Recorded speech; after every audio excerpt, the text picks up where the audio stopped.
রাধানগরে কথিত অবৈধ লোহা কাটাই কারখানায় পুলিশের হানা, উদ্ধার 4,000 কেজি ঢালাই রড, কর্মী গ্রেপ্তার, পলাতক মালিকের খোঁজে তল্লাশি। গোপন সূত্রে পাওয়া তথ্যের ভিত্তিতে কুলটি থানার নিয়ামতপুর প্রারীর পুলিশ রাধানগর এলাকায় একটি কথিত অবৈধ লোহা কাটাই কারখানায় অভিযান চালিয়ে প্রায় 4,000 কেজি ঢালাইয়ের রড, একটি গ্যাস কাটার মেশিন ও একটি ওয়েট মেশিন সহ কাটাইয়ের কাজে ব্যবহৃত বিভিন্ন সরঞ্জাম উদ্ধার ও বাজেয়াপ্ত করেছে। পুলিশ সূত্রে জানা গিয়েছে, কারখানাটি বাবলু সাউ নামে এক ব্যক্তির বলে দাবি করা হচ্ছে। অভিযানের সময় ঘটনাস্থল থেকেই কারখানায় কর্মরত জয়কুমার রবি দাসকে গ্রেপ্তার করে নিয়ামতপুর ফাঁড়ির পুলিশ। মঙ্গলবার ধৃতকে আসানসোল জেলা আদালতে তোলা হয়। তদন্তের স্বার্থে তাকে জিজ্ঞাসাবাদের জন্য 7 দিনের পুলিশ হেফাজতের আবেদন জানানো হবে বলে পুলিশ সূত্রের খবর। তদন্তকারীরা উদ্ধার হওয়া বিপুল পরিমাণ লোহার উৎস, সেগুলি বৈধ নাকি কথিতভাবে চোরাই এবং এই কারবারের সঙ্গে আরও কারা জড়িত তা খতিয়ে দেখছেন। প্রাথমিকভাবে পুলিশের অনুমান, এর পেছনে একটি সংঘবদ্ধ চক্র সক্রিয় থাকতে পারে। এদিকে অভিযানের খবর পেয়ে কারখানার কথিত মালিক বাবলু সাউ এলাকা ছেড়ে পালিয়ে যান। বর্তমানে তিনি পলাতক। তার খোঁজে বিভিন্ন জায়গায় তল্লাশি চালাচ্ছে পুলিশ। তদন্তকারীদের মতে, বাবলু সাউকে গ্রেপ্তার করা গেলে কথিত অবৈধ লোহা কাটাই ও পাচার চক্র সম্পর্কে আরও গুরুত্বপূর্ণ তথ্য সামনে আসতে পারে। উল্লেখ্য, কুলটি নিয়ামতপুর শিল্পাঞ্চল দীর্ঘদিন ধরে কথিত অবৈধ লোহা কাটাই ও চোরাই লোহার কারবারের অভিযোগ উঠেছে।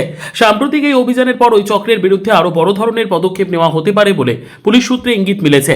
শেখ রতনের রিপোর্ট, পিবি নিউজ।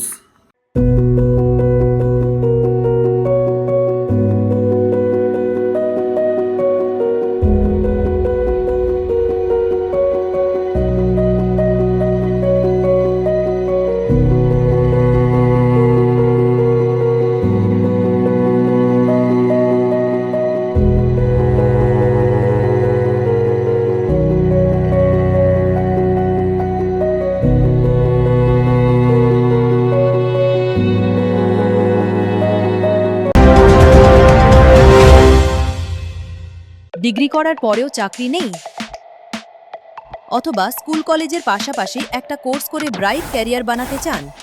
মাল্টিমিডিয়া ইন্ডাস্ট্রিতে রয়েছে প্রচুর ভ্যাকেন্সি ও ভালো ক্যারিয়ার বানানোর সুযোগ।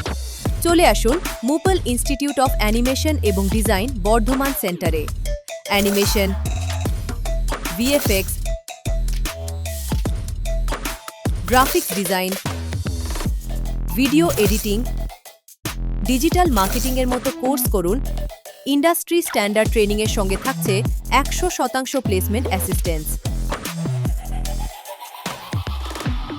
আজই যোগাযোগ করুন স্ক্রিনে দেওয়া নম্বরে।